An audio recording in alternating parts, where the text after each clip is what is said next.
And as I was explaining that, he then grabs me like by my neck area, like on my jacket, because I was wearing like a big winter jacket. So he grabs me by my neck area like this, and then he pushes me inside a corner. And then as he does that, I pull out my phone trying to film. But then he slaps my phone out of my hand, and then he like throws me on the ground.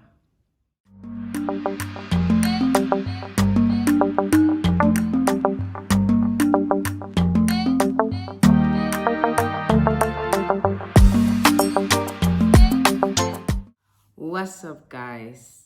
I'm back again with another video. I promised you guys a story time, so here I am with the story time. I'm gonna keep this story as short as possible. And yeah, let's get into it. So what happened was we were invited to my friend's 24th birthday. It was a celebration that was gonna basically happen in the club.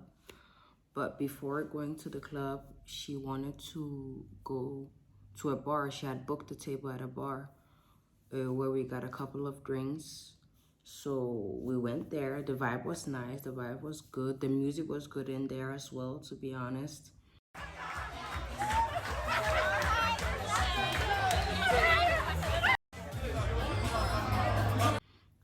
Got a couple of drinks. Then when we basically finished our drinks, she wanted to proceed to go to the club. And she was very specific about the club she wanted to go to. And we basically all agreed, because you know she's the birthday girl. It's her day. So we were walking by in the club, and the bar was very fun, by the way. Like I said, very, very fun. No trouble, no nothing. Very, very, very fun. So we now step outside the bar, and we now, walk as a group, walking towards the club. We now get to the queue of the nightclub. There were a couple of people ahead of us, so we're just standing, chilling, talking. And then I was like standing in front in like our line. I was standing in front. And then I remember like my boyfriend was standing not so far away from me. And then two other people. Yeah. And then two other people. Then we basically got to the front of the line. Now it was our turn. Then the what's it called, the security guard then proceeds to say like, your group is too large. And then Jeremiah, my boyfriend, like kind of looks at him in a weird way, like, oh, okay, like, is it like safety reasons? Because if there are too many people in the club, people start fainting and stuff like that. So it was like, is like, has the club reached its limit in the amount of people that you can let in? And then he was just like, no, your group is too large, your group is too large. That was the only answer we were getting. And then after that, the birthday girl was standing like a bit like in the middle of the like of our queue or for our group. She then walks up to the security guard, and she kind of like, she talks to him in a slow manner, like, calmly, slowly. She's like, I really think it's unfair that you guys don't have a specific reason as to why you guys are letting us in. It's my birthday. I requested for us to go here, or I brought my friends here. So like, it kind of hurts my feelings and ruins the night a bit that you guys are not really coming with a specific reason as to why you can't let us in. And it also hurts that like that we can't, you guys don't want to let us in.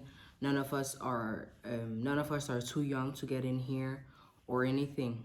Then like the security guard she was talking to, he was a Dane, and he was kind of getting like, you could see that he started kind of doubting. He started, it's like he was giving the vibe like he wanted to let us in, but then he had like an Asian colleague that was just, I don't know, he was just like, no, not tonight, not tonight. Y'all gotta move on, not tonight. Then we proceed to like move out of the queue, and then we're like on the road where you can like where cars are driving, because we're like crossing the road to go on the other side of the street so we could like move away from the queue. And then in the middle of doing that, I turn around and then I tell the Asian security guard that basically made sure we didn't come in. I told him like, you're Asian, you are Asian, and we are blacks. You aren't a Dane like the rest of your colleagues standing next to you. Yes, you all are wearing the same uniform, but what will you do the day that it's your people standing in line, and then your colleagues are treating them bad or unfairly, or they're not coming with any specific reason as to why they can't be let in?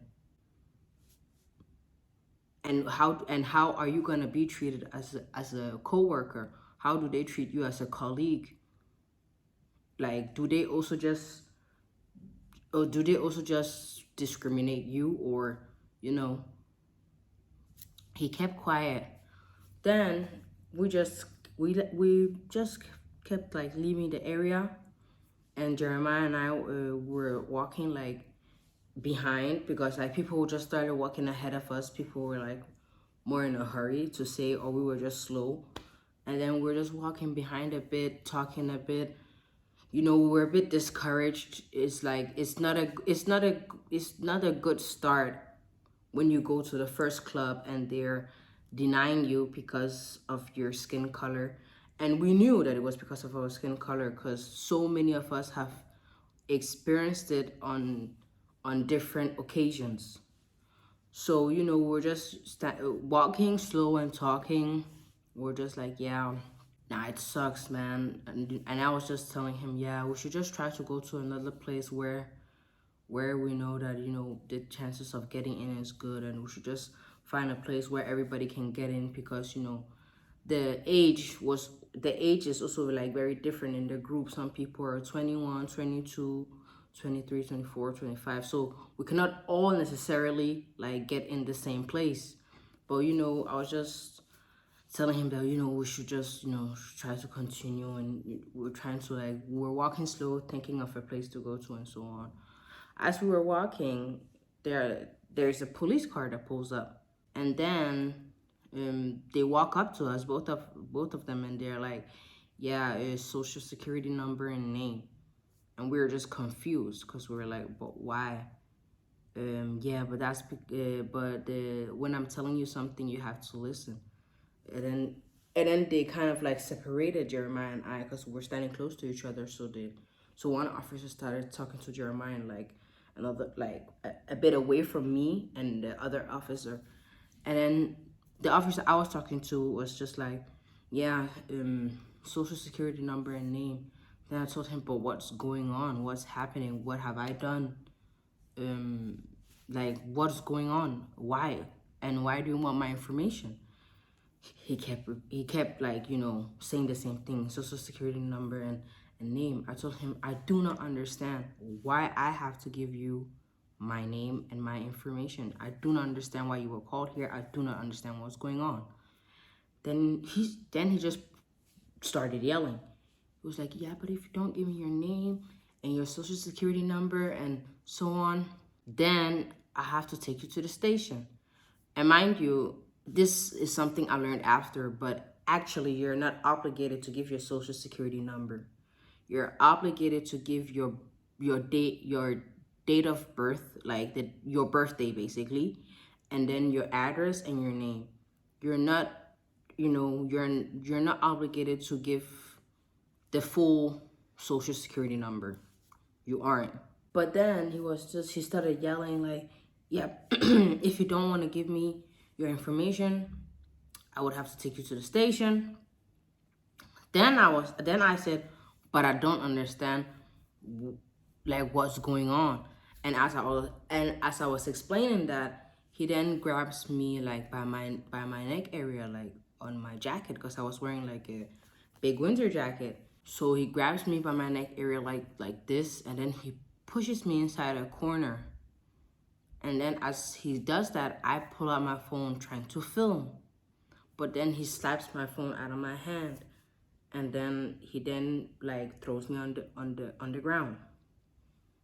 I was in complete shock, guys. I even started crying. I was in complete shock. I couldn't believe it. I could not believe it. I've never been in trouble with the police before. I've never, like, you know, I mind my business. I don't do anything illegal. I don't have any reason to be in contact with the police, you know. Complete shock. Then he puts me in handcuffs. He doesn't tell me what I'm arrested for, nothing. Then he basically like pulls me up because, you know, I didn't really have balance. I was flat on my stomach on the ground. So he kind of like pulls me up. And when I get up, I see Jeremiah on the floor as well, not on the ground as well. And then he like he turns his head towards me, and he's like he asked me like basically, Sherry, are you okay? I said, I'm good. And then they like escort me to the car. And then while I was sitting in the car, there was a male officer driving, driving the car, and then there was a female officer sitting next to me. And then the male officer was, the female officer was quiet, but the male officer was asking me a question like, have you had any alcoholic beverages? And I was like, yeah. And then he was like, are you drunk? And then I said, no. Then he asked me, why are you yelling then? Because I'm yelling because I'm so confused. I'm so angry. I don't know what I've done. I've not been violent towards anybody. I kept my hands to myself. I don't understand what's going on. I don't understand why you guys were called to the place. I don't understand. Just don't understand. I don't understand. And then he kept quiet. Then we got to the station. Then we know when you get into the station, there's this like desk area. So in the desk area, they brought my bag along, and then they opened my bag in the desk area. I think they were trying to look for some identification, eventually see if I had anything illegal on me. Then he proceeds to look inside my bag, and then he finds my passport. He opens it, and then my full name. My full name is there, and that's the moment I like gave up. I was like, okay, whatever they want to know, they can go ahead. Then they were just like, okay, we have your full name now, so what's your address? I gave them that. Then they were like, so who do you want us to inform that you got arrested or anything? Then I gave them my big sister's name and number. And then after that, they were like, yeah, we need you to take out all your jewelry and your nose piercing and your hairband, because I had like braids at the time. So, but I had it like, you know, in a style. So they wanted me to take all of that out, and I did. And then they basically brought me to my cell where I had to spend the night. And then they give you this little mattress to sleep on, and then this little blanket to put on yourself. And they never like switch off the light in the cell. So yeah, they want you to fall asleep, they want you to stay calm and stuff like that. Of course, you don't have your phone, you don't have anything, just yourself and the clothes that you have on. And yeah, and then there's this bell that you can ring if you want to use the bathroom or get some water. But yeah, it was such a weird experience. When I was in the cell, I was just thinking to myself, like, how did I end up here? And before I got to lay down on the mattress, there was this female officer that asked me to get like completely naked, lift my arms, and do the spin, basically do the spin for her, which was also a very uncomfortable experience. And I did not understand that procedure because we were not there for illegal drugs. We were not there for having illegal substances on us or us taking it or anything. So I don't understand why we had to go through that humiliation, to be honest. But anyway, and then I was in there, and then I got released at 5 a.m. And then when I was getting released is when they told me what I got arrested for. And basically, according to them, I got arrested for simply not giving out my information. And then I asked, okay, so me not giving my information, is what made the police officer basically choke me, push me into a corner, and throw me on the ground. That was it. That was because I didn't want to give my information, not because I was of threat to any other person, nor the police officer, but simply because I didn't want to give my information. And then they were like, yeah, next time when the police are asking you about something, you should just do it. Then I said, no, because we aren't children. Everybody is supposed to know their rights. And if I don't know my right as a citizen, you as a policeman that is supposed to protect and serve, you can at least explain me my rights. You can at least tell me, like, you know what, miss, it's an obligation for you to do da da da da da. So when it comes to this, I'll just do my job as a cop and you do your job as a citizen, and then it's cool. I would have been cool, but the aggressivity they came with, the vibe they came with, like, they even when approaching us, like, I will insert the clip so you guys can see, like, the little that we got, of course.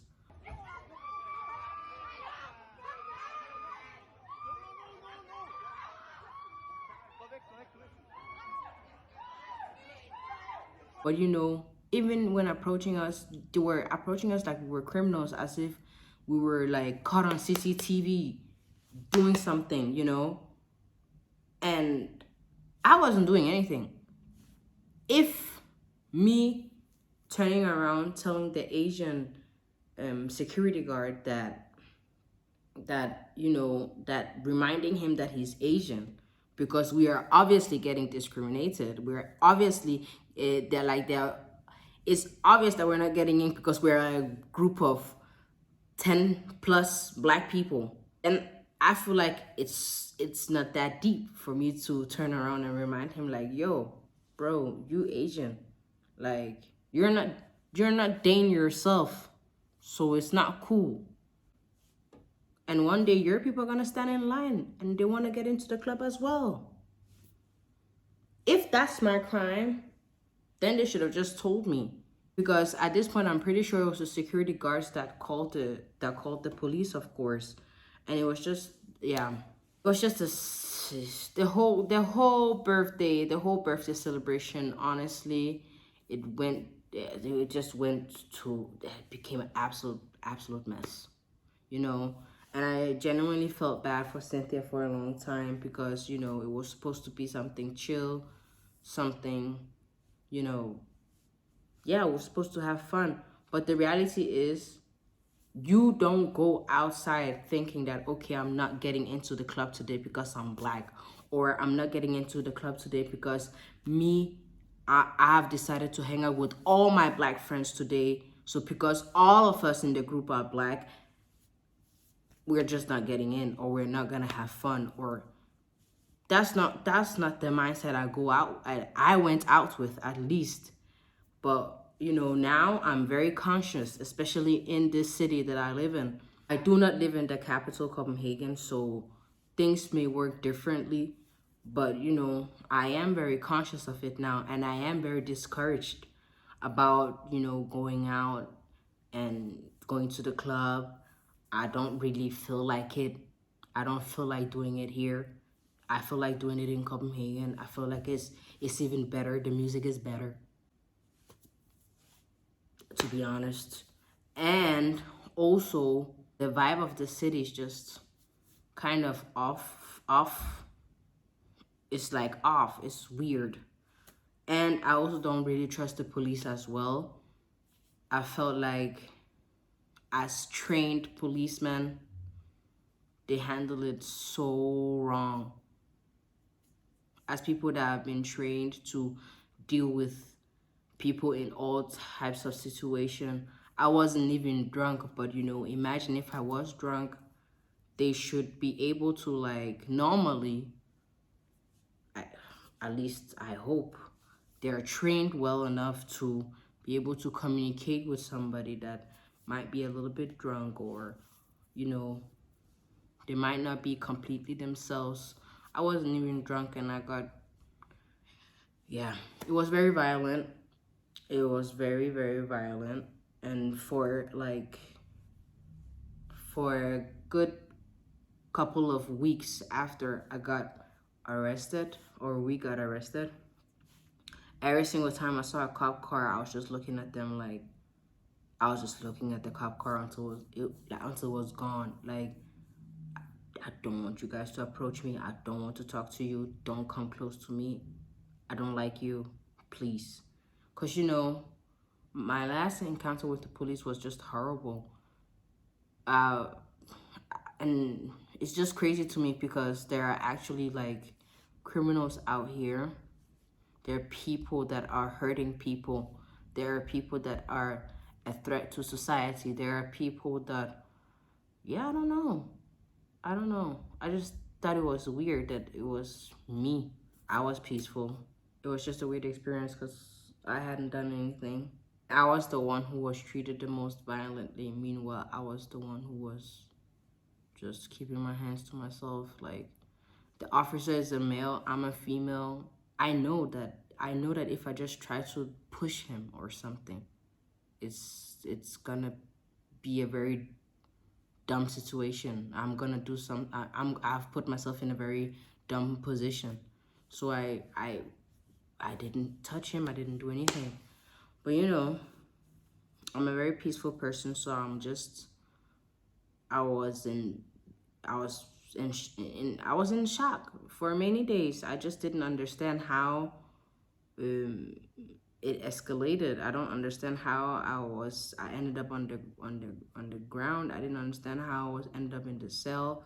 I just didn't understand because I wasn't doing anything bad. And when you get arrested individually for your actions. Blessing, I wasn't doing anything. But anyway, that has happened. It was a bad experience, but I've had time to get over it. I've had time to talk about it. I've had time to share it on my social media, and come to find out I'm not the only one that has experienced something like this as a Black person in this country. So I've just had time to let it sink in and move on. And I'm just in a better place now. And yeah, just thank God. So all I was saying now is don't forget to like, don't forget to subscribe, hit the notification bell, join the tribe, and I can't wait to give you guys, content that is more positive, that is, just good vibes. Do let me know what you guys want to see. If you guys want to see something with my siblings, my boyfriend, challenges, I do not know. Do let me know. Comment down below. And do follow me on my socials. Socials. Jesus Christ. Do follow me on my socials and DM me. Feel free to DM me if you don't want to comment down below or something. Do DM me what you want to see. And yeah, I hope you guys enjoyed the video, and I'll see you in the next one. Bye.